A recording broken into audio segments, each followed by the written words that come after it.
All right, what's up, Garrett? Welcome to the podcast, dude. Yo, what's up, man? What's up? What's up? So just a little bit background on Garrett. I've worked with him since you said it was about a year on the dot. It's really cool. Yeah, Really, really talented salesperson. Extremely talented. Like top performer at the company he was working at. Joins us, starts his own thing, and just crushed it, man. I mean, he's gone on to do some great numbers. His students are getting killer results. You've got a great reputation, so I mean, achieved a lot in 1 year for sure. So yeah, it's just me an interesting podcast. I think we'll just talk about primarily we're going to be talking about sales and beliefs regarding sales, the coaching industry generally, scaling a company, getting to that 7-figure run rate, and yeah, man, it's going to be a valuable podcast. I think we'll go in many directions. So where do you want to start, bro? yeah, dude. Thanks for the intro. First of all, yeah, we were just talking. I'm like, we started it's like January 10th ish now, and like I think that's like on the dot where we started. I had like two or It may three well be.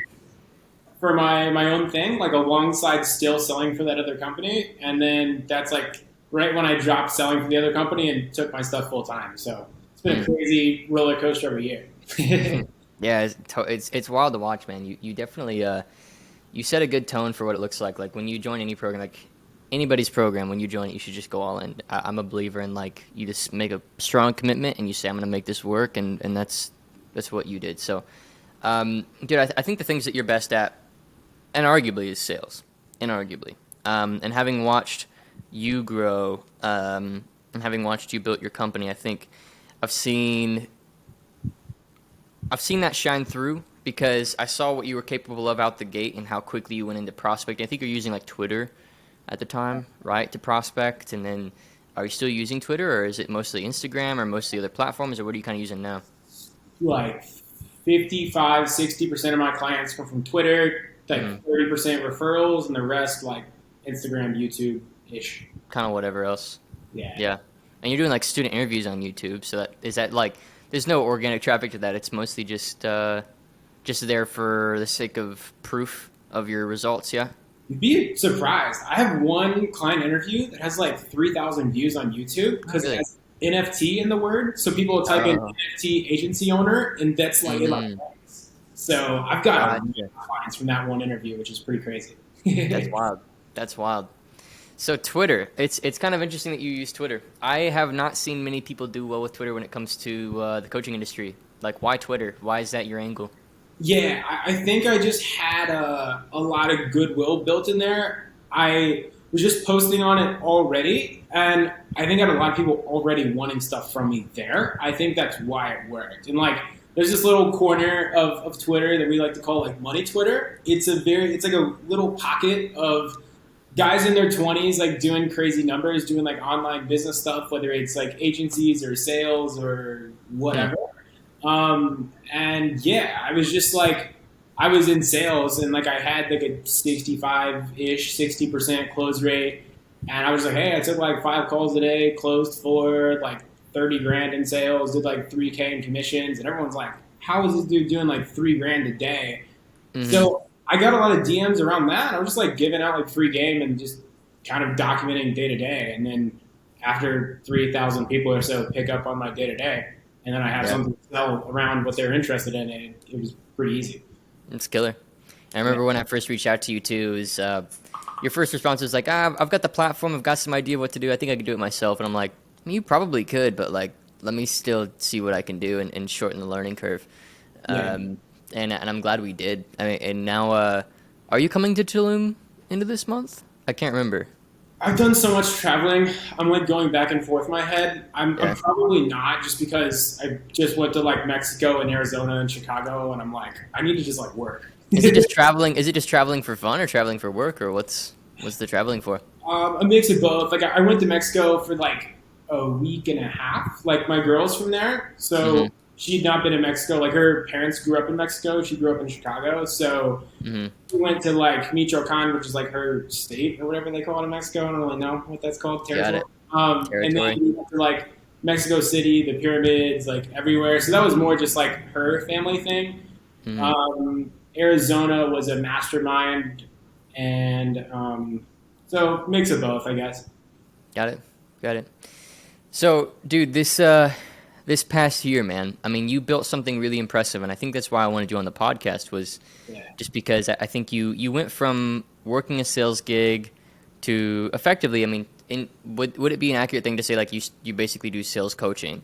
Now, there's different branches to that where you help people find a sales role, and there's some other branches to it. But in one sense, you're a sales coach. Yeah. Trying And to place so salespeople in 8 and 9 figure companies. That's there you go. the one. Yeah. So and you're doing a great job at it. And I remember on one of our mastermind calls, you were like, "Yeah, that's like the biggest thing right now is creating those relationships with those companies." And it's cool seeing you facilitate those and start to move people into those roles. It's awesome. What has this last year been like, man? Because I know it's been I imagine it was a huge transition from working under somebody, waking up to the calls on the calendar, to now you're like, okay, I got to think about filling the calendar and conducting calls and delivery and the relationships and making them all happy and not losing momentum on the marketing front, which is like people, I tend to see that salespeople don't necessarily know what they're getting themselves into until about half a year, and they're like, okay, I see why this Yeah. is as hard as it is. Yeah. Yeah.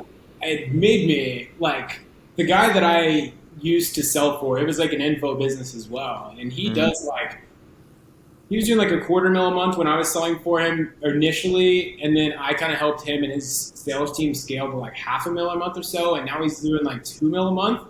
And Hmm. after like 2 or 3 months of running this, I like texted him like, "Yo, you run a dang good business." Like I didn't Hmm. even realize like how operationally sound and like how well everything functions. I was like, I'm genuinely impressed with the machine that you built because like yeah, like there was so I kind of consider it like an internship that I made like 400 grand in.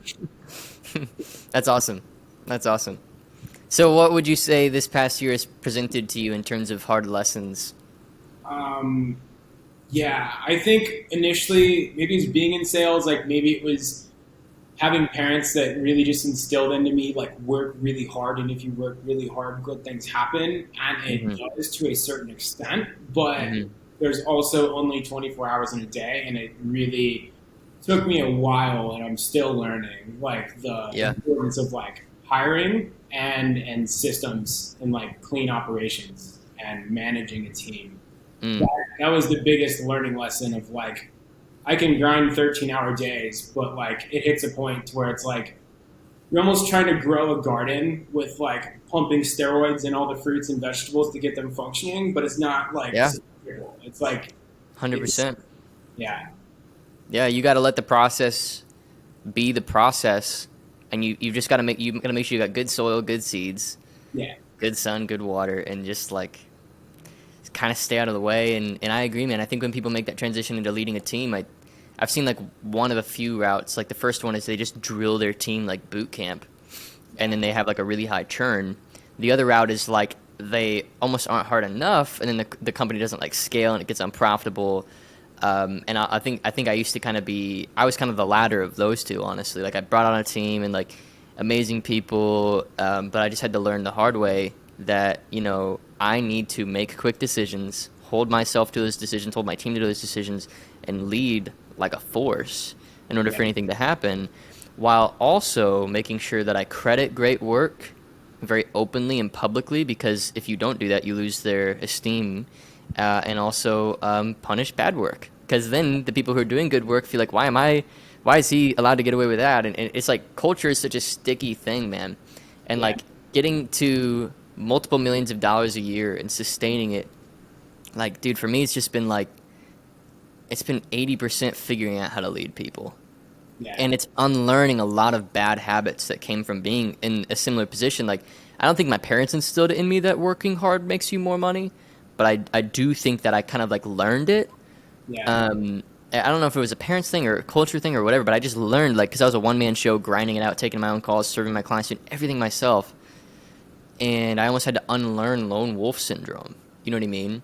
mhm. And the guy that you used to work for, you told me about him a little bit and how like he just does like one check-in a month with his executives of each division, and that's it, right? Like insane. Yeah. He sent me. I have voice messages from like this morning. He's like, I work Mm. like 1 day a week, and that 1 day a week is like check-ins with department leaders, and that's it. He's like, Yeah, all roads lead to me. Like something's broken, that's and awesome. like, it was very eye opening. His only job, in one sense, is just to hold the weight of the responsibility of if this thing goes down. You know what I Yeah. mean? Like he goes down with it. That's the only responsibility. It's just like make sure, like he's. I imagine he's the visionary that sees 2 or 3 years out and makes the adjustments necessary. But other than that, like it's just a good relationship with trustable leaders at the top. That's what it sounds like.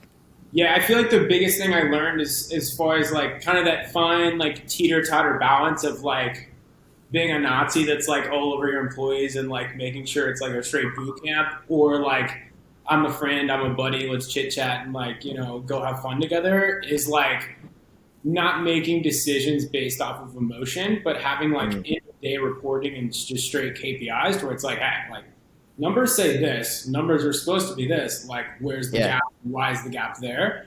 Then it's Yeah. not as much me versus you, but like us versus problem, and Yes. there's less bias emotion in your like, I guess, call outs of them, and Hmm. then they know if they're underperforming, they're underperforming, so they're expecting you to say whatever you have to say to Yes. call them out. Absolutely. You also Yeah. feel better as the leader because it's just like if you have good expectation settings and like good like goal setting and good data tracking, the weight of like I don't want to call this guy out or be rude or come off a certain way is pretty much gone. Yep. Totally. Because you can just say the objective truth. Yeah, You're just a mirror. Like you can hold up to them. Like, look, you said you were gonna do 10. You did 4. yeah, Like that's like I know it becomes, instead of it being like beating you up, beating you up, beating you up, it becomes I know you're better than this. You're on the team because you're better than this. I need you to be better than this. Otherwise, we might end up having a problem, and I don't want to get there. You did 4. I need you to do 10. Can you do 10? And I'm like, yes, I can do 10. It's like sweet. Let's get to it. If there's any way I can support you in getting to 10, you let me know. But like the numbers are the numbers. yeah. I completely agree, dude. And like for me, I've had to learn one of my buddies, and I actually interviewed him for the podcast, is Bastion Slot. I'm sure you know who Bastion is, but I interviewed him, and he just crossed $1 million a month, and so I've seen him grow from scratch. So I was his first mentor back when he was like he was an appointment setter at like another company. Mhm. Worked with me. I got him like 30 or 40 a month with just like basically Facebook groups and starting his offer and whatever. And Yeah, he went crazy. And the thing that he is really instilled and that I've seen by observation is almost just this like relentless eyes everywhere in my company, and not eyes in terms of like you should never have to ask somebody, hey, how's your day going? You should know by looking, and you should yeah, have a place where you can look. You know what I mean? Like you should be able to look and like that's their performance, this is what's happening, and you can just like have like a HUD that just pulls up and you know everything in the business. And at this point we've got that hub like maybe 70-80% done, where I can see like every single setter and how they're performing, all the students and their results and their feedback currently, how they're enjoying the calls and the course and the results they're getting. We even have them to do end of day reports even for our students. We keep track of all that. Just all these things like that are beginning to like consolidate, so that I still have. I think a part of what's attractive about being a one man show is having that ability to control everything. yeah, But in the deficit comes when you can't extend your arm much further because you've only got so many hours in a day.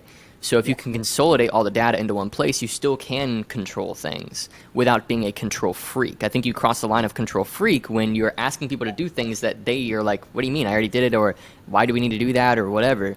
But if you're completely reasonable, if you're like, look, the data says this, we need to be here, we need to be 7, we're at 4. Can we get to at least a 6 by the end of the day? You know what I mean? Like, that's not control freak. That's just the numbers are telling me the story, and we need to correct this. What's wrong?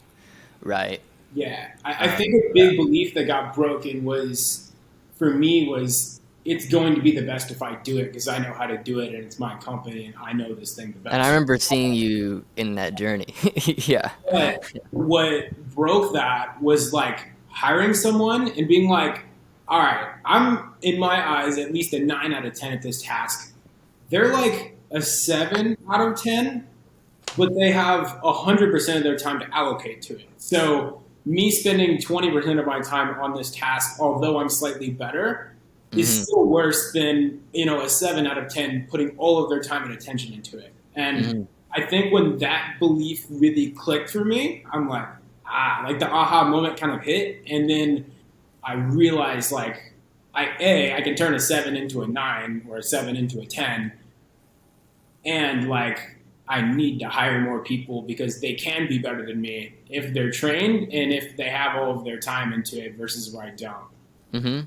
Yeah, and a lot of the time in the first 30 days, like this is a belief. Honestly, in order to get to $1 million a year, I had, or not even a million, like multiple millions of dollars a year, run rate especially, like because we should wrap up this month at like 180 or 200. We're well on pace to doing that, which is a great feeling considering I did a lot of rebuilding and restructuring the team and everything. Yeah. And like one of the things that I had to learn in order to get to like a multiple six-figure level mark monthly was exactly what you're saying. It was learning that other people can actually be better than me at things. Yeah. But that doesn't mean that I stop calling the shots. Yeah. So this is the interesting thing. So like you bring other people in, they might be better than you at that thing, but you still don't relieve control.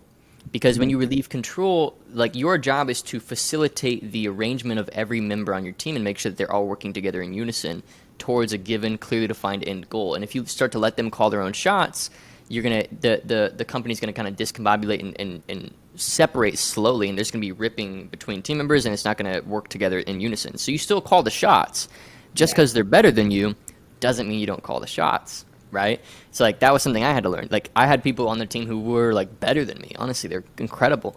But because of that, I almost like stepped down. Was like, all right, like what do you think? And I would ask them like, what do you think about this? And it wasn't true to how I should actually run the company. Like just because they're better at that than me doesn't mean I stop calling the shots. Yeah. And that was something I had to learn. Has to be a clear line in the sand before they believe that they're like a partial owner, and it's like, Yeah. you have to stay within the confines that I create for you. And like I really just realized like your core job as a CEO is just to allocate like time, energy, and resources, like basically money, like to correct things, and that's lit. Those functions exist. 100%. And you work backwards from a vision, a clearly defined end goal with a timeline on it. Yeah, you work backwards from a clearly defined goal with a timeline on it, and then as the company owner, your job is to allocate, like you said, resources, money, time, attention to projects that increase the likelihood of you achieving that goal by the time stated. Right? Yeah, dude. And I'm learning like the hard way what it really means to lead a company at that point, because like it's not in my base nature. I'm having to learn it and get it into my character, being able to do these things, like what your old boss used to. I'm sure he was just a total straight shooter on everything, you know what I mean? And like I just used to not be. I have like a deep desire to be liked, you know what I mean? And I have to almost like be like totally cool with somebody really not liking me in order for me to give them something that they might need. And I'm also disrespecting myself when I don't have those conversations and I don't shoot straight. But I'm proud of the fact that we got to where we got and I wasn't a straight shooter. You know what I mean? Like, very proud. Tells me that we're doing something very, very right. But yeah, learning Kind of a lot. like a spectrum from like how much are you a visionary and how much are you an operator. And I think we're about identically on that same scale. Like obviously you had a couple more years in the game, like running the show than I have. So those operational tendencies are like picking up way faster than you. But like I'm very heavy visionary and like learning the ops as I go. And I also hired like an ops manager, which I should have done ages ago. Like making like, hey, I have this thing that I want to happen, and then it's like building a highway. Like, I want a highway from here to here. And then he's like, okay, but like we need to have exits here, we need like rest stops here, we need signs here, we need a speed limit. Like they do all the little things to make it like efficient, and I'm just like, build the fucking road. Yeah, totally. Yeah, we have an operations manager, but he's almost more of a, like, I've had to tell him, look, dude, you need to enforce these systems you're building. Like, you can't just build the system, you need to like really enforce it, because otherwise it might not get adopted. And I realized like we have incredible operations, but they're being worked around for the sake of short-term simplicity. Like instead of using the system, we'll just go like, just to give an example, like instead of using the end of day setter reporting system, which consolidates all the data into like a spreadsheet where we can see how they're performing and everything, they will like skip 2 or 3 days and then they'll catch back up 3 days later, and like the data is not always fully like just these little things, you know what I mean? Or like and it, to the people listening, it might not sound like that big of a deal, but like at scale, like those things start to really matter, and you wouldn't think they do, but they really, really do. And you almost have to just like it's weird. Like I got into entrepreneurship to do like work that I really, really love, and like every day is a high and everything. But like you have to just get super okay with doing really boring work.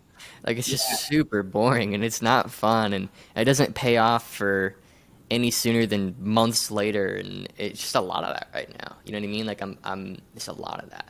And yeah. I think but I do think we'll cross 500 a month this year at the pace that we're at, which is yeah, large in part because I'm doing this stuff. Yeah. yeah.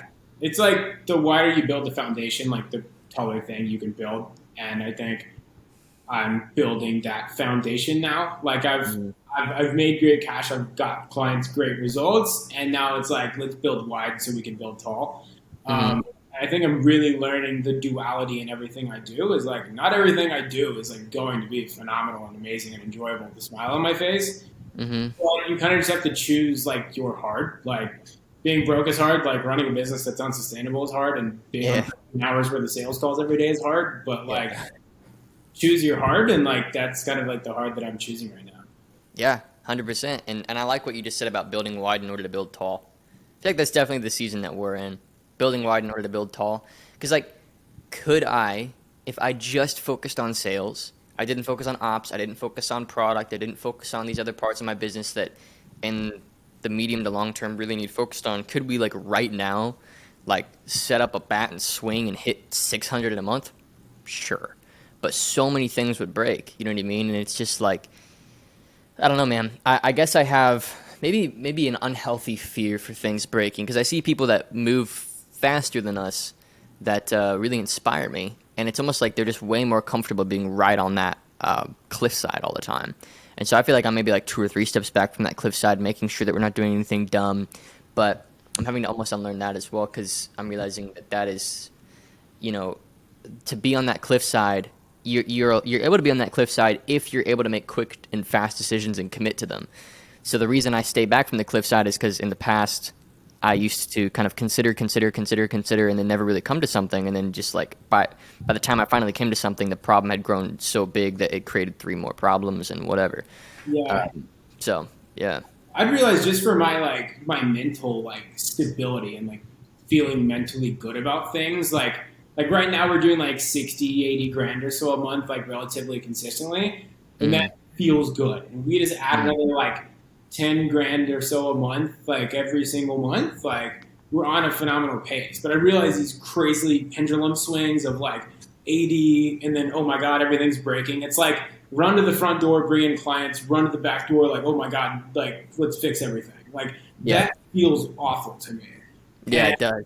Yeah. I, awful. I would so much rather, like, clients get better results, operations are smoother, everything's well kept track of when you just, like, brick by brick, like, gradually scale. Like, Hmm. I know plenty of guys, and we may even be talking about the exact same people, that it's like pedal to the metal, let's like swing for the fences, hit grand slams, do 500K this month, let everything break and fix it, and then swing for the Yeah. fences again. Yeah, That, for sure, man. And I think I just have a longer term vision than putting 10 million in the bank in this industry in the next 3 years. Like, I really just want to like learn how to be a great company leader. And like, I feel like I'm like always thinking about like 30 or 35-year-old Trey. Like, I've kind of like written off my 20s. Like, I know I'm going to make a lot of money, but like, dude, like, I don't know. In some senses, like, I think I'll be worth at least 7 or 8 million by the time I turn 30, maybe. But like I'm not even like really dead set on like pushing. I want to learn a bunch of hard lessons and like figure out how to be a great company owner because like I don't know, man. I guess I just have a great relationship with like my dad, who I'm actually having on the podcast, and he very much instilled into me. He's like, and this was not to talk me down at all, but he's like, you just don't even know what life's like until you're like 35, bro. Like it's just there's so many things you don't even understand yet. And so I think I come at this with a lot of like humility, of like just gratitude for like being here at all. A lot of the time, like I very much have that attitude of just like I'm just so grateful that I've even figured out how to make money without having a job. Sometimes, like when it all comes back to like the fact that I can call off a day and be with my wife, like bottom level gratitude. Like I mean, it's just a very primal amount of gratitude. It doesn't matter how much money I made that day. The fact that I can do that is amazing to me. That said, I am shooting for the moon this year because I mean, like, why not? Like, I challenged. It was funny. I brought in a new sales team leader who brought in a new closer and a new setter all in like the span of like 6 days. And I was like, all right, let's do 50K next week. And they're like, what? Like, we just got here. And I'm like, let's just do it. And they did it. And they learned a ton while doing it. And I rewarded them highly for it. And I realized it's kind of the same with like 500 for me. It's like, if I can do it, I'm going to learn so much, dude. And I know that those lessons will matter almost more than the money, you know? Agreed. So, yeah. It was interesting what you said about like taking a step back and just being genuinely like grateful for like what you do. It hit me huge. It was a few weeks ago. It was one of my friends. Shout out to Kevin. He runs icemob.co. They're like a e-com brand that does like jewelry and stuff like that. And he lives out here in Miami where I do. I think I've seen this guy. I bet you have. He's like 18 years old, like does crazy numbers, like Asian dude. You may have seen him. But anyway, it was his birthday. He turned 19, so he's 19 now. And we had a bunch of people fly out for a surprise birthday party. I rented like 2 yachts for him, and we were like, let's have a day. Like, let's have some fun. And we rented out, like we surprised them. We had like 20 people fly in from like all over the U.S. And we got on the boat, and I was just talking with people, and everyone's like taking pictures. And I'm like, why is everyone taking pictures? And I'm like, it's a Wednesday at 1 p.m.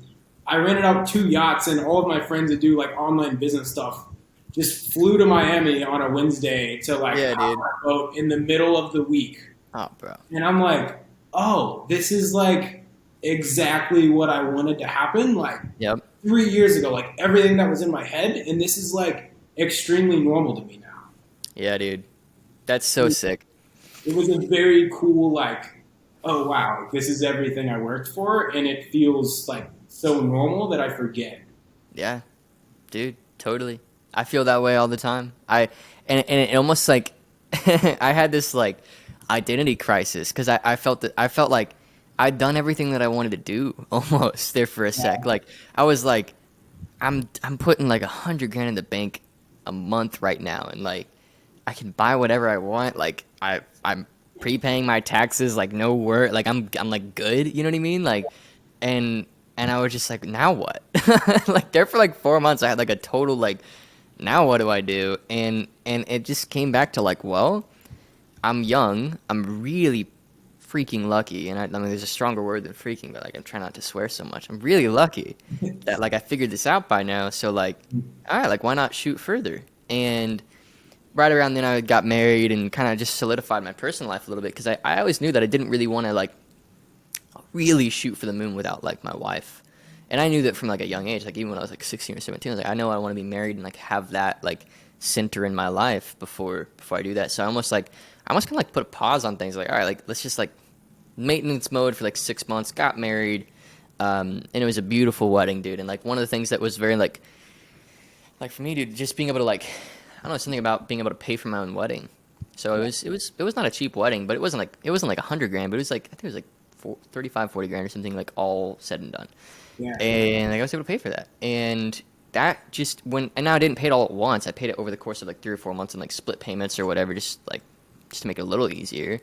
Yeah. But that was crazy to me. That was insane. And like, I got my wife like a beautiful ring and all this stuff that like, yeah, I completely understand that, man. And in some senses, like, I think I lose sight of that in pursuit of the growth.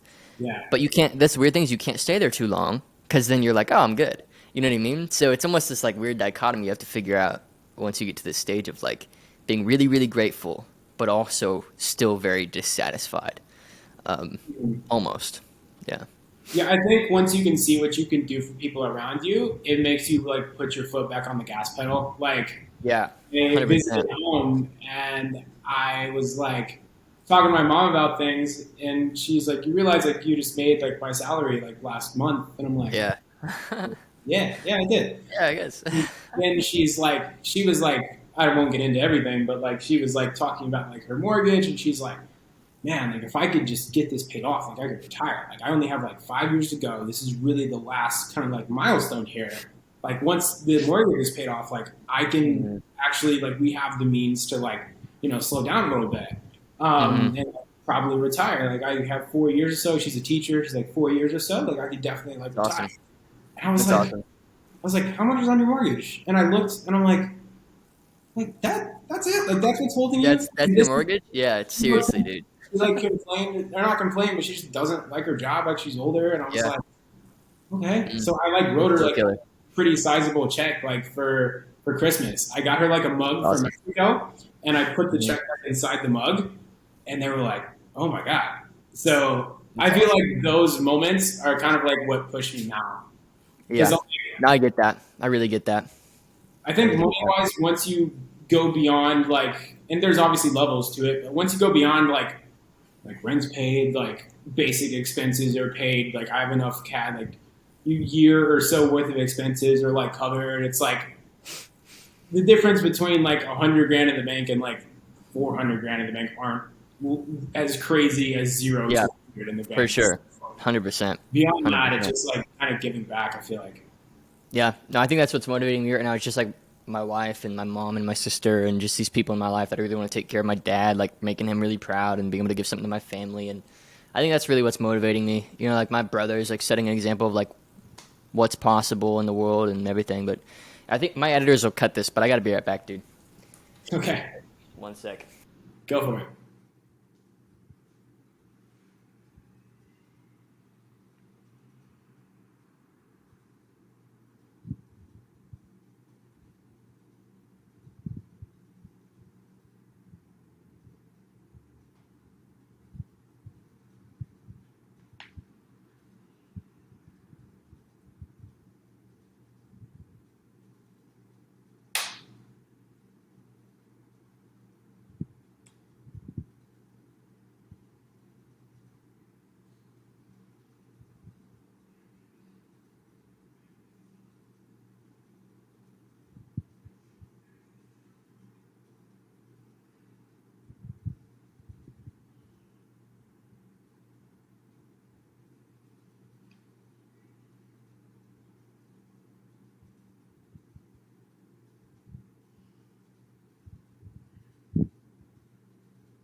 All right, I'm back. Oh yeah, if you want to, like I we could probably go into more like sales or maybe some more like tactical stuff if you want. I think we were on a great topic. I think we just keep going where we were, and we'll take it where we want to take it. Yeah, let's keep it flowing. Yeah, man. What were we talking about? I guess we were talking about Just giving back to people in our life. yeah, what's motivating us at this point. Yeah, Yeah, because when I got to that level, dude, I don't know. I'm definitely like I used to be money motivated for, almost for the sake of money. Now I'm like money motivated. I'm like, what am I gonna do with the money? What yeah, am I actually going to do? Because at some point you have to get really clear on that because the sacrifice. I mean, it's huge sacrifices. You know what I mean? Like you make just these monumental sacrifices in like some of the most prime years of your life. Like I'm 23. You know what I mean? And like I could scale back to like 30, 40,000 a month, and then just like go travel the world. So I have to have like and that thought, if left enough space and not a good valid alternative motivation, will overtake me, and I will like just end up wanting to do that. yeah, So I have to just be very clear about what it is that I'm using this money for, and I think what it really is just I have this just ideal version of myself that I see at like in my late 20s, early 30s. It's like really solid liquid net worth, well invested, diversified, and just like a very reliable man almost. Like that's what I see in my head is like because right now I'm like I'm a millionaire on paper, but you know I want to be like a multi millionaire liquid, you yeah, know. And not only that, I want to do smart things with it. Like I've thought about getting into real estate and maybe just like storing a bunch of the capital there. And hmm I I looked it up like how much money do I need to make? How much money do I need to have in like rental properties in order to make like $500,000 a year passively? So if I yeah. made that money passively every year, it's like But that's that's a solid goal. You know what I mean? So you start to get like really motivated yeah, by these like just like I'm very security driven, and there's something very fundamentally insecure about being like a business owner and in this industry and on and on and on. Like it's not like a this business model is so come and go, you know, mm, and the nature of the industry is very come and go. So yeah. I don't know. Yeah. Yeah, it's funny. Me and Michelle were, my girlfriend. We were just talking about this in bed a couple nights ago. We were actually watching. I don't know if you've seen like Bertie Madoff. They made Mm, a whole documentary about him on Netflix. mm, And like if you guys don't know, he ran one of the craziest Ponzi schemes on Wall Street in like history, and it amassed to like I think like $60 billion craziness. in like from like the 50s to like 2008, and he wouldn't have even got caught if the 2008 like market crash didn't happen. But like Mm, point being, $60 billion was the size of the operation, and he was still just like running it. And Michelle's like, would you like want to get to like that level of like money? And I'm like, I don't think so. Like, I I think with certain as I'm learning more and more, like there's levels of money to where it's not even the number as much as it is like the lessons and like the aha moments and like what you grab from getting things to that size. That part intrigues me, but not the actual like dollar figure. Like yeah. I think having an exit of about $10 million before I'm 30 is really driven in my head right now. Mm, I think that would be killer. Obviously, there's tax and stuff that gets taken out of that, but that would put me around the net worth ish that I'm looking for around that age, mm, um, mm, and would kind of bring me the level of security and comfortability to like not do. I'm at a point now where I can still do whatever I want as far as like work and stuff like that goes, but it would truly be out of like I could pay for a house cash, like I could get whatever mm. I want cash, multiple houses, because that's probably what I'm leaning towards. And then it's just like, what do I actually want to build that's valuable for the world once I hit Yeah. that number? And I think that's what Yeah. brings me to that number. Yeah. For sure. I think honestly, the thing that gets me really emotional and like that gets me really driven is just like I think like I mean I make it no secret that I grew up in like a really like a pretty well off home. You know, like we were well off, especially for the area we live in. Like Indiana is not like the most high income area, and my parents brought in multiple six figures a year. Like my dad's a business owner, did really well, Mhm. and like I think since we went through a house fire where like the house fire led to all kinds of other issues, and I want to like I always like want to really respect my parents and respect my family like, but and without by not giving away a bunch of details, but like it just led to all kinds of like financial troubles. Yeah. Like it really like ripped us thin, Mhm. and it was for the first time in my life I was like I saw my mom and dad who otherwise are very stable individuals being like okay what are we gonna do like I have four siblings like there was a lot going on there and it just had a lot to do with like my dad just couldn't run the business because it's just so much like you go through a house fire and then some stuff you know came from that. You know, it's almost like the ripple effect of one massive shock wave just throws everything off, and it was very poorly timed for us in a lot of ways. So yeah, and I think ever since then I've just been very motivated just by like security, just Yeah. like knowing that I'm good and knowing that I'm gonna be okay. You know, and I wonder sometimes like if my nervous system has ever unlearned some of those feelings of like am I good? Are we good? Is everything okay? And that was when I first launched into entrepreneurship because I just felt like, all right, I need to bring something to the table. Like I really want to help out and I want to be here if something ever happens again and everything. So yeah, I mean, it's a funny thing. I think I didn't necessarily get into business out of desperation. Like like my family needed it or whatever. It was very much just for me. It was because I wanted to know that I could help if I needed to and I also just kind of, as a man, felt very useless in that season. You know, I was like seeing my parents and family go through this, and I was just like, "There's nothing I can do," and it just really hurt, and it like hurt at a very deep level that there's nothing that I could do. Um, I feel so like yeah, and I think security is like a big one for me now. Yeah, I think a bulk of growing up and maturing is unlearning the things that are not true that you learned throughout your childhood. And for everyone listening, I urge you to literally grab a piece of paper right now and identify like what are things that are not true that I believe to be true from my childhood.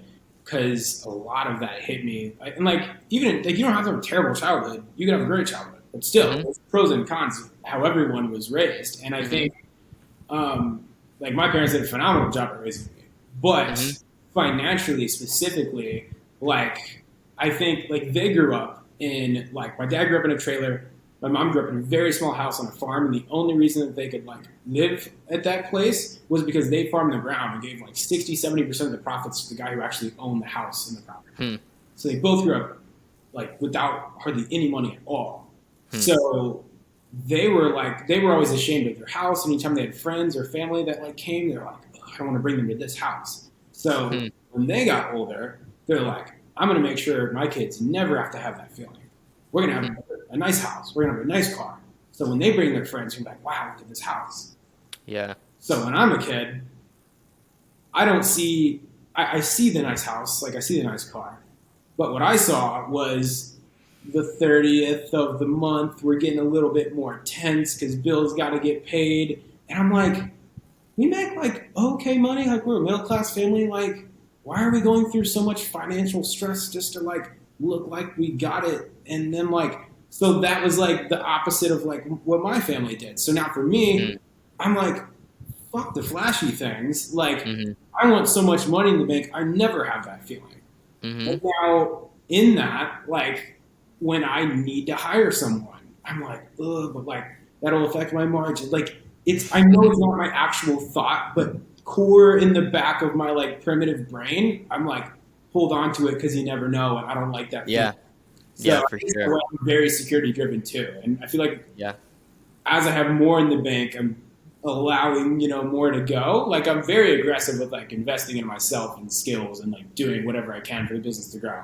Yeah. Especially personal things like I've been working out in a pair of like beat up Air Forces for the past like week because I left my shoes at home when I traveled, and I'm like, I don't need a pair of shoes. And Michelle's like, Mm-hmm.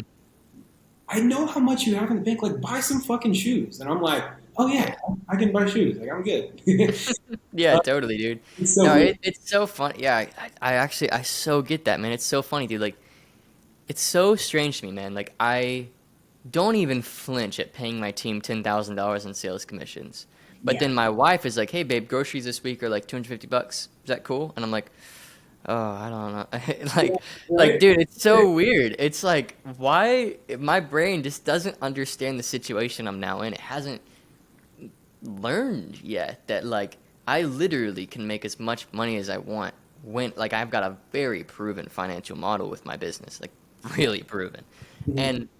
And not only that, not only is the business as an entity figured out, but I've figured out the soft skills to go and rebuild and do this whenever I want. Like, but I think actually that my pastor talked about this at church this past Sunday. He was like the amygdala in your brain, and I knew the amygdala and the nervous system, but he this is phrase that was new to me. It was like learned worry, almost like your brain learns to be afraid and worried, and I'm almost having to unlearn a lot of that worry that came from the season that kind of got me into entrepreneurship. Yeah. Um, and then mix into that like my without giving away too many details, and it's like again like I want to honor my parents, but like my dad got into this partnership with this individual who ended up not being everything he said he was, and did some things that really potentially could have very hurt our family, and that was right at the same season, right at the same time that my business started to like pop off, and I was making a lot of money. Yeah. And so it was like all of a sudden I'm playing this like almost like emotional support role, but at the same time I still really look up to him and I don't blame him at all for the situation. And like Cool. it was very strange. And I don't think I've really all the way like come out of that, Mhm. and like fully processed it. And this is like almost like a therapy session for me right now because like dude, it's you just go through when you're an entrepreneur, man. You just move. You just keep moving forward, and you really don't have any other option but to move forward.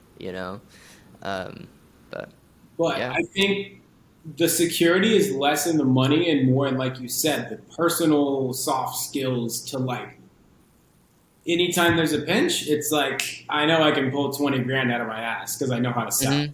Like Yeah, I for sure. always tell Yeah. this to my clients, like inside the closing Bible. I'm like, dude, like you could literally strip me of every dollar I have, of every physical belonging that I have, and drop me in some random English speaking country, and I'll make six Mm-hmm. figures because I know how to sell.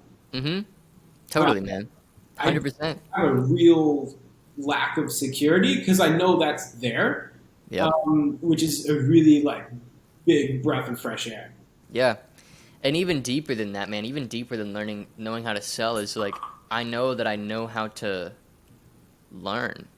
You know what I Yeah. mean? Like I have the ability to read, and I have eyes and ears, and I have a brain, and my brain is a cybernetic mechanism that can optimize for any outcome.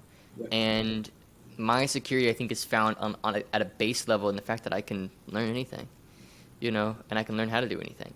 However, I almost like almost want to challenge what we're saying here because I think in order to get like you've got this goal of a $10 million exit, I've got to go like I'd like to be 8 figures by 30. I think it's really cool. I'd love that. It'd be amazing. Um, and I think it's gonna be a lot harder to get there if we're like, okay, but if all this fails, then I have this. That's like not a good, you know what I mean? It's almost like I find myself doing that, like almost by entertaining the what ifs, you get less of the thing that you should be going all in on. Mhm. And I uh, I I think the seasons where I've really grown and scaled, it's the ones where I'm like, yeah, like I am like literally nothing is gonna stop me. There's nothing stopping me. I'm going all in. No plan B. I'm not even thinking about worst case scenarios, which there might be some wisdom in having a plan for the worst case scenario.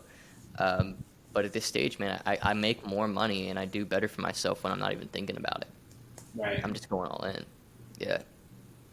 So Yeah. it's like a weird. It's catch 22. Like, yeah, we are very secure ultimately, but also like, do we really even need to have that conversation? You know No, what I mean? Yeah. even kind of. Yeah. Not even. Yeah. So yeah, it's funny, man. Hmm. Interesting.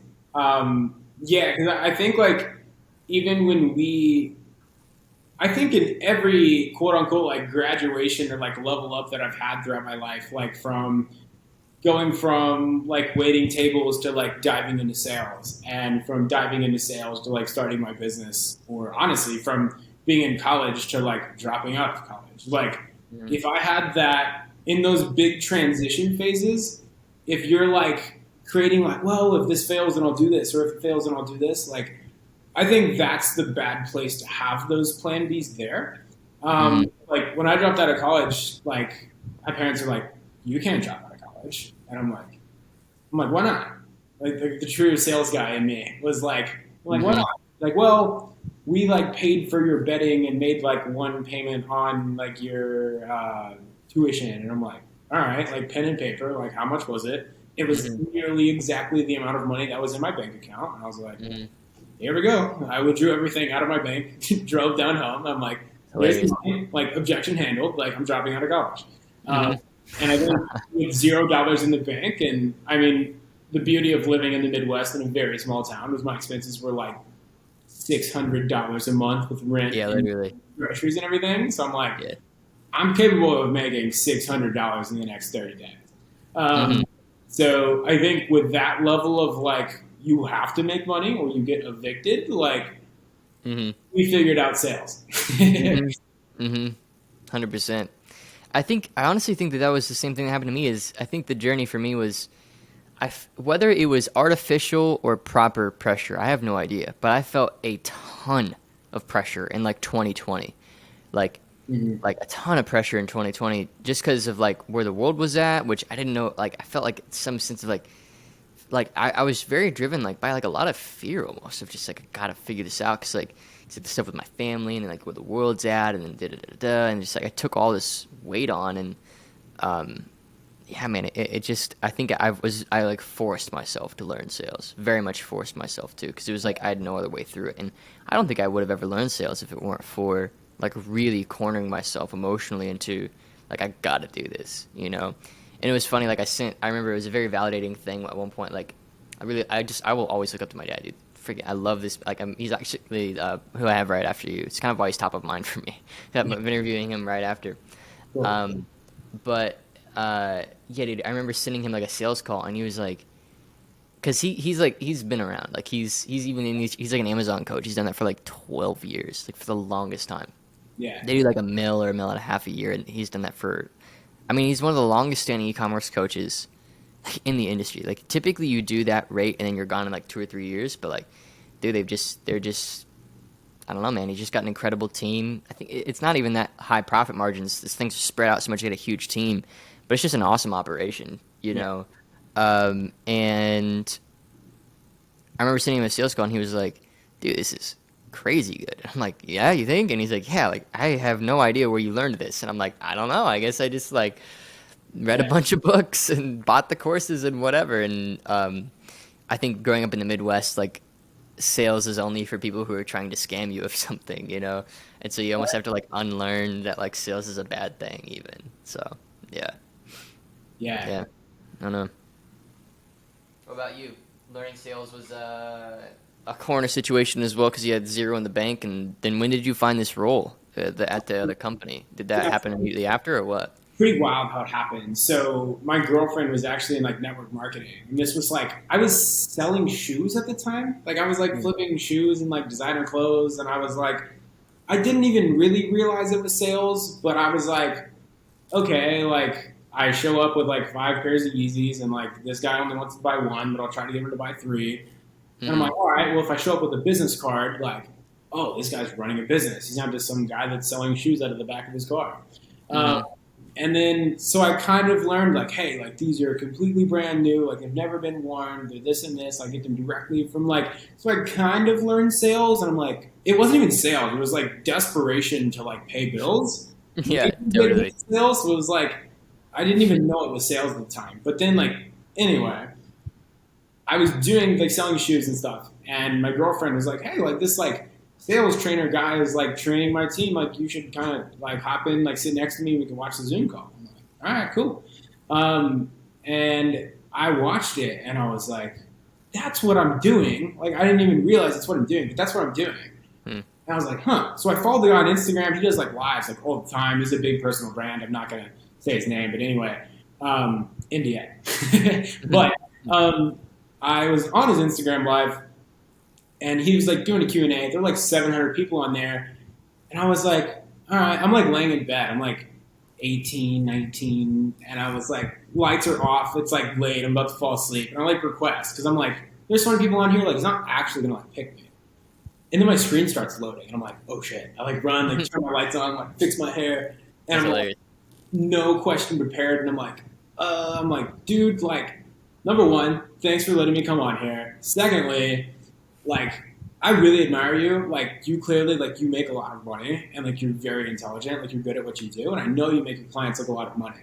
And Hmm. I want to help you like make more money. Are you hiring sales guys? And he was just kind of like, you guys ask me for a job. Like and he's kind of like he's like, dude, like if you have the balls to, like ask me for a sales job in front of like literally 700 people live, like you could probably take a no on a sales call. So like Yeah, that's awesome. sure, like DM me, talk to my team, like we'll set up an interview.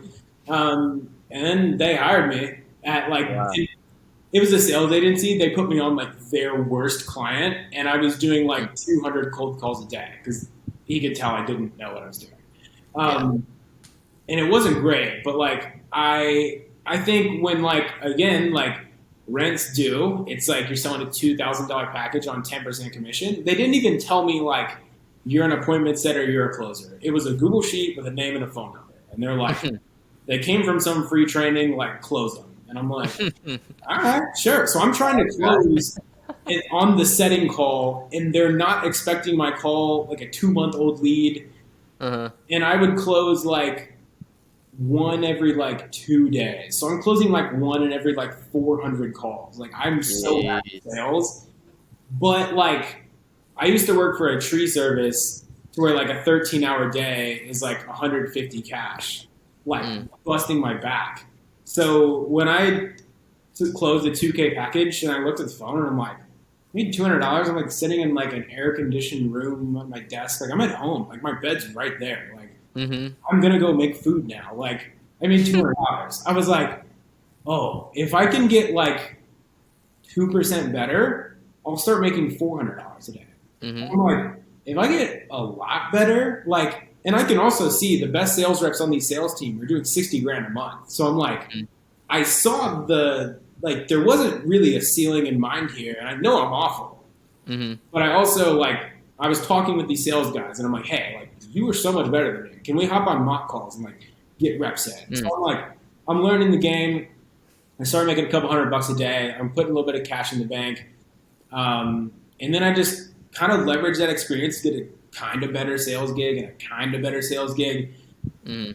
And then you fast forward a couple of years, and I'm like, the way to make the most money in sales is you either sell more expensive stuff or you increase your close rate, as in you close more people that you talk to, and then you talk to more people. Like those are the three ways to make more money in sales. So I gradually started selling more expensive stuff, talking to warmer leads, and taking more calls. Like literally taking an hour one call to like 30 minutes. And fast forward 3 years, I'm selling like $7,000 packages with a 65% close rate, and I'm taking like 10 calls a day, making a couple grand a day. Like, yeah, it was a wild couple, 2-3 years. And then I kind of looked up and I'm like, oh, wait, I'm not doing this out of survival anymore. Like, I got cash in the bank. Yeah. Great. Yeah. Right. That's awesome, dude. That's an amazing story. And do you think that because you had that beginner's mindset, like, and that and that hunger, that gave you an advantage ultimately? Because that's what I would see. I think if sales guys selling like kind of the same, like selling a similar offer, like they were selling more expensive stuff, again, like more expensive stuff at a higher quantity to warmer leads, but like I saw guys at the same company making 60 grand a month. And I'm like, we're having the same conversation, like basically with the relatively same prospects. Like what they're doing is not drastically that much different than me. They're just, instead of being told no, they're being told yes. I'm like, this is the most binary path to make six figures. It's just like, get good at this one conversation over and over and over again. And then by default, like you will get good by doing more reps. Yeah. Dude, no, I love the simplicity of the thinking. You know what I mean? Because I remember, contrasting it to what, like, my start, I had no idea, dude. It was such a messy, like I was 17 and I launched that photography course. Yeah. You know what I mean? I sold a bit of it and tried to scale it up, put out YouTube videos. I'll say it like this, I think my first skill was content. That was my first skill. So I didn't even start with sales. My first skill was content. Because if you go to my YouTube channel and you go back, like I used to make like tech deck YouTube videos and like of these little finger skateboards. And even before that, I made videos of this video game that I used to play called Little Big Planet on the PS3. And like, bro, like I just always made content. And so Little Big Planet, tech decks, airsoft guns, I just used to post on YouTube. I used to be into magic tricks. Like I had all these interests and I would just post about them. And so I think my first skill was content. So it's interesting. We almost have like a very inverse like start where like my first skill was content, your first skill was sales, and now you're almost having to go almost the other direction to continue to scale. Whereas like content comes way more naturally to me, and I had to really like ingrain sales. And now it's like once I figured out content and I figured out sales, $1 million a year, easy, like dead easy, dude. But then then came like company building and culture and team and management and leadership, and like that's the skill that I think I'm learning now.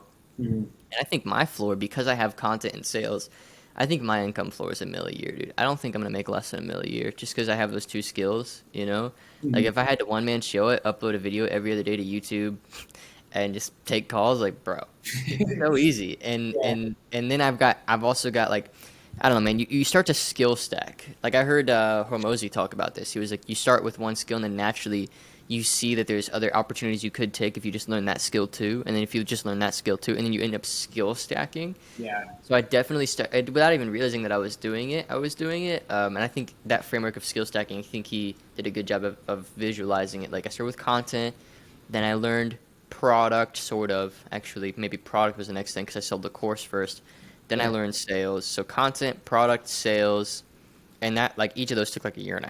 You know what I mean? Like content figured out for a while, course figured out for a while, sales figured out for a while, and now I'm moving into like running an actual business and like building an actual company, which is like operations and management and team dynamics. Yeah. It's interesting to me how like alongside, and I was just about to bring up Hormozy, that same like skill stack, there's another stack directly alongside of it that's parallel with it, which is like belief stacking. And I think one of the beliefs early, like even when I was so bad at sales, like at that first sales job, was like, when I saw that guy making 60, 70 grand a month, there wasn't a single ounce of me that thought, I can't do this. The only thought that was truly in my head was like, he's either done it long, he's either spent more time, like, he's done more reps than me. Like, he's either done it longer and learned through experience longer, or he knows something I don't. And once I realized, like, from me to like you, or from me to Jeff Bezos, or me to literally anyone, they've either done something longer or know something that I don't. And once I realized that any knowledge can be acquired, and by doing work, you can get reps doing anything, like I can do anything and everything any other human being on this planet can do, the Yep. skill stacking part got easy because I'm like, I can learn this. And that's, Yep. I think, why you and I are big believers in like the education space, because that's Mm-hmm. where I've learned everything I know since I dropped out of Yeah. college. Was 100%. I don't know ops. Okay, I'll like pay for some coaching program that teaches me Yeah. ops, or I'll hire Dude. an operator. 100%. And that's why I'm doing what I'm doing, man. It's Yeah, like I think I had a really really neat childhood of like I think a lot of people who were homeschooled in part like it was like a I don't know, it's just like breed of homeschooler where it's just like incredibly I hate to hate on homeschoolers, but like most of the families are broke, honestly. Most homeschooled families do not do that well, and then like not only that, but they're very they're very stuck in a certain belief system, and it's like they homeschool because their belief system. But for my parents, it was just like we think we know how the world works, and we'd rather just download it to our children. And as well as that, like we want them to just be like self starters, like we want them to learn how to learn things. yeah, And I really kind of my childhood was large in part learning how to learn yeah, and so I'm such a believer in like self education and like, dude, I just think that the public education system right now, the way that it's designed is like this is I'll say this is how you spot a homeschooler, bro. So they're not afraid to ask like really dumb questions because they never had that like beat out of them. So yeah, like literally, if next time you're at like a conference or what, like if somebody asks a question that makes them look really dumb, it's A, like they never learned that fear of judgment because they didn't have that environment, and then B, like they are just trying to get to the bottom of it. That's it, and that's like one trait that I think a lot of homeschoolers had, and that I had was like just trying to get to the bottom. Like I want to know how it works. I want to understand all the moving pieces of it, and almost like we talked about earlier, the money is cool, but like the lessons are cooler. And the same way like the lessons are cooler than the money, I think another thing that's cooler than the money is just actually understanding the operating system behind these businesses. Like it's like I like the money, it's great, but I almost am like I'm in this process of just like trying to I want to really know how it all works and I just feel like it's going to be this lifelong journey of building this like unified field theory of like how to start and succeed at building like a multiple 8-figure business over and over again and just do it like on repeat in any industry. And like that to me is like that I feel like is like maybe one of my underlying subliminal missions, you know. It's just like I just want to know how it works. Like I want it to be able to turn into like a clean philosophy that can be taught and repeated, and I want to be able to like look at a business from the front end and be able to like know what's going on in the back end very quickly. You know what I mean? Yeah, that's what I want. yeah. I think that's where my curious brain goes. One of my like very first, at the time he wasn't a mentor, but like I always saw him as a mentor. He's like, I had a very small hometown, and there's like a couple guys there that really have it going on and do numbers. Hmm. And I asked him, he was like one of my friend's dads, and I'm like, how like I don't even know what to ask. It's like you don't even know what you don't know when you're that young and like just Yeah. so like wide eyed and like bushy tailed. I'm like, I was like, how do I like make money? And Yeah. he's like, just learn to learn. And like his response almost like pissed me off. I'm like, no, like tell me how to make money. And he was like, Hmm. and like I literally have like nearly weekly calls with him. Like I call him probably once, twice a month, and the exact same thing. He's like, you Yeah. learn to learn. So now like the velocity at which you like learn new things and acquire new skills and do new things is so much faster because you learn to learn. And I'm Hmm. like, he was right all along, but I was so angry at his response for like a while. Hmm. So Ah, cool. dude, totally, man. Like I remember the same thing. Like I remember I did the same thing. I asked this guy, and he was like, "Just serve others," and I'm like, "Shut up, dude! Like, actually, tell me Yeah. what are you talking about, bro? Like, I'm just gonna go to the nursing home and like serve, and like, well, I'm just gonna like go like walk people across the street and help them with their groceries, and what do you mean, dude?" Yeah. But like, it's so funny, man. Like, a lot of the time, the answer to those questions, it's very much like when the student is ready, the master appears situation. And when you grow to understand the wisdom behind that answer, then one day it will make sense, you know. Yeah. And they know that if they just give you the thing that you're wanting to hear, which is like, all right, here's how you build a product, and here's how you like that, they're actually doing you a disservice, you Yeah. know. Like they're not actually serving you by giving you that short term answer of like, all right, well, you just need to learn how to like content marketing, and it's like they've got such a wider perspective, you know what I mean, and they have such a deeper. So, but now that I've gone through the learning curve of realizing that people ahead of me will give me answers that are contextualized around everything else that they've experienced.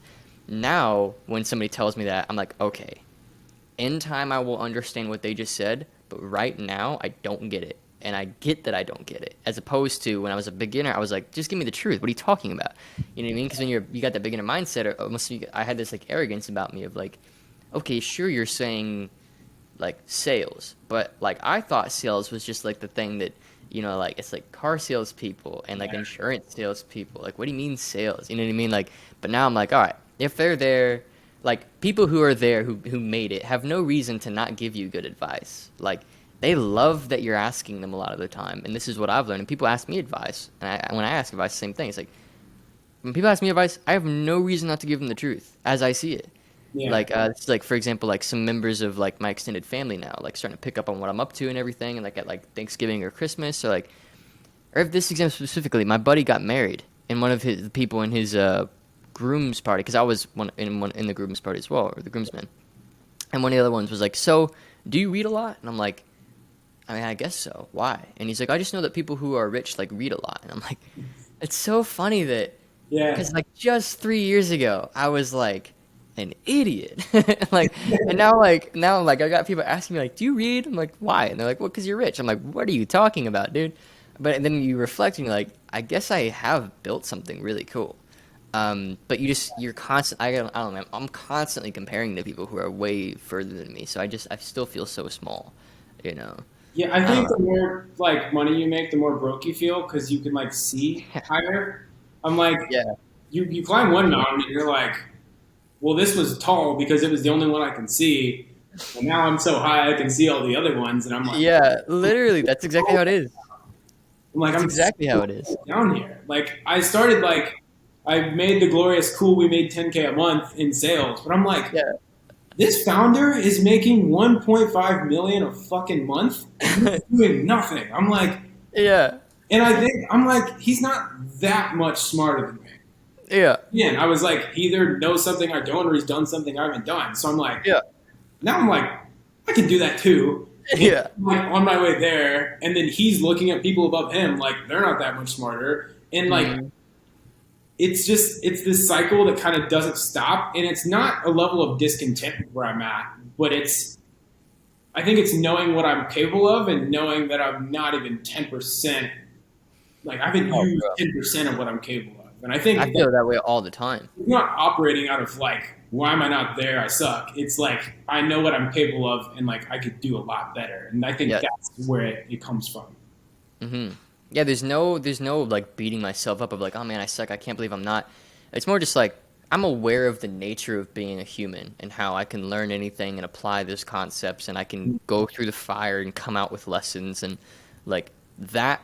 The process of going through the fire is in of itself something that I enjoy. Yeah, The rewards aside, honestly, like genuinely rewards aside, the process of being sharpened by tough stuff. Like I like that I honestly think I'm a better husband and a better friend and a better leader and a better companion in life for whoever needs me to be and a better example to other people. Like the rewards aside, glorious as they may be, and the fact that I can go and buy like a couple Ferraris if I wanted to, I guess. Like it's cool, yeah, but like it's not. It doesn't even compare. It doesn't even come close to being like to like looking at pictures on my phone of my old self. I mean, like that person would be so proud of this person right here. Like that currency is so much more valuable than the money. So much more valuable. And not even to get into like the student results and the people we've served and the lives have helped facilitate change in, like even bigger than my own personal growth is like the growth that's been facilitated in the clients and the students. Like that, dude, if I'm ever feeling like frustrated with my work, I just come back to one of those two places. Yeah. Because I remember back when I was getting started in coaching this, like I considered a huge win to be somebody who sold like one copy of something. I was like, whoa, no, wait, you know what I mean? And like now it's like I'm trying to help these people get to like multiple millions of dollars a year, and like we've systemized the 0 to 6 figures a year level. Like that's like broken down like a science. Like anybody can do that with us now. Now I'm like, and not even to say that that isn't an important thing. Like I think it's probably more important, honestly, because that's like more life changing. Go from like 0 to a couple hundred a year. Like that's honestly probably more impactful. But I do have this romanticism towards like having like a couple 8 figure students. I think it'd be amazing. Like over the next couple of years, and I think we're well on pace to having a couple 8 figure students. But I got to get there first. Like I got to learn how to be a leader of that company and how to like do that. And then I think I've got this personality. I love passing the lessons down, man. It's just I love it. Like Mm-hmm. it's awesome to get paid to do it. Preferably I'm paid to do it because like that's my business model and everything. But passing down the lessons is just so fun for me. Yeah. Yeah, and I think some mentors that I have, like they were actually asking me about sales stuff. I'm like, dude, you do like 9 figures a year. Like, why? I'm like almost excited that you even thought to ask me. But Yeah. they were asking me about some stuff, and I'm like, yeah, dude, like I could come in and like help you like do this, and this, and set up the system and hire the people. And they're like, no, like I want to like go through pain to learn the lesson I need to learn so that I can fix this. And I'm like, Yes. whoa. I'm like, that's wild. I could give you the solution on a silver platter, and you want the pain so you can learn what you need to learn to get this done. And I'm like, that's such a unique thought process.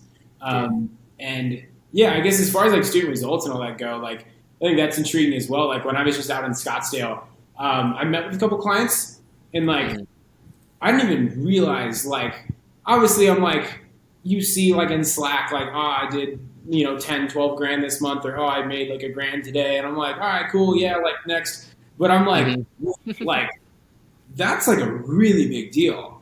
And I like, I don't know, I guess you just are so busy and so many things are going on, like I forget like how monumental that is in someone's life to like hit that 6 figure mark. Yeah. Because it's so much more monumental than going from 100K to 200K. It's like 0 to 100. For sure, man. Um, Yeah. I think the 2 points of my journey that meant the most was my first $10,000 sale. That hit me like a ton of bricks. I was like, holy cow. yeah. And then, actually, it was probably 3. First $10,000 sale. First sale where I didn't need to be present for it. So, like, a sales rep stepped into the company and took it. That was huge. And then first 100K cash collected month. Since then, I haven't hit any milestones that, like, really hit for me. I do think that doing 500 a month will probably have that effect, just because it's like I'm so emotional about that number. Like not emotional, like I don't know. I'm bought into that number. Like I really feel it. Like it's like something I really really want, you know. And so in the same way that I think I remember texting one of my buddies, and I was like, just doing the math of like how many calls I need to get to how many sales and marketing needed to get those calls and everything. And it started to add up. I'm like, wait a sec, I could do this. And I texted one of my friends. There's a buddy of mine, Elliot, who I remember I rented an Airbnb with him for like 1 month to just focus on work. And he actually ended up co-founding this company here locally. They did like multiple 8 figures, really cool company. And like I texted him, I'm like, dude, I can get to 100,000 a month with this. I really think I could. And that number had like, I had an obsession for it. Like I have for this new number, you know, and so I think it'll mean a lot. But, dude, hate to cut us in the middle of a conversation. I got that other interview. Yeah, all good, my man. This is a great conversation, man. This is stellar. Thanks for being on the podcast. Yeah, absolutely. Yeah. I feel like we could keep going forever. No, for real. We could talk all day, dude. We'll have to have you back on, man, as you scale and everything. What's this next season look like for you? I know it sounds to me like it's primarily team and just scaling operations and everything like that, yeah? Yeah, that's what it is. It's like making a couple like key hires. It's building, more 7, 8, 9 figure business owners that, need sales reps from me. Yeah. We like all of my clients are like the top sales reps for all their sales teams. So honestly, just That's awesome. organic referrals is driving us so many more business owners that want sales reps from me. So That's really great. as more business owners, join the platform to get literally free high level sales reps from me. Yeah, man. No, and I think we'll have a great working relationship too, man. With the vision that I have for scaling Blueprint and consulting Blueprint as we scale too, like, dude, you're welcome to plug again and sing our praises, and I'll sing yours because you got a great reputation, man. Like, I can see what you're up to. So, yeah, man. Yeah, $250,000 a month is the goal for sure. For 2023? Yeah. Oh, yeah. I think you could do that for sure. Yeah. Cool, man. Well, thanks for being on the pod, dude. Stellar interview. We'll send it to you when it's done. Yes, sir. Thanks for having me. If you enjoyed this clip and you want to mentor directly underneath me and learn all the strategies that we've implemented into our students' businesses to help over 100 people reach 6 figures a year, 100 to $999,000 a year, and over, I think it's 15 students as of January 2023 to $1 million a year or more, then I want you to go ahead and schedule your completely free consultation with us. There's no pressure to make a decision. We're not going to force your hand. We're just trying to figure out what it is that you need in order to take that next step to either start your online consulting or coaching business in any niche, any industry, or take your existing consulting or coaching business and really scale it to that next level in order to really sustain a business, put a lot of money in the bank very quickly, and serve a lot of people. Okay, so you can use the pinned comment on this video, or if you're listening on our podcast, go to treycockrum.com/schedule-page, and you can check out that page. It's just a simple schedule page. If you fill out a form and we want to know a bit about you, a bit about where you're coming from and what's motivating you to even speak with us so that we can make sure we give you the best options. And if we notice that you're honestly not in the best place to get started, whether that's financially or time constraints or otherwise, we'll make some other suggestions to you, okay? Our reputation is everything to us, so we're only going to really make offers to people we know for a fact that we can help. And even if we don't make you an offer, it will still be some of the best 45 to 60 minutes you've spent on your business this year, because you're going to get a custom strategy and be told exactly what you should do next. Okay, so book your free consultation using the link in the description or in the pinned comment. Or if you're listening on a podcast, treycockrum.com/schedule-page. See you there.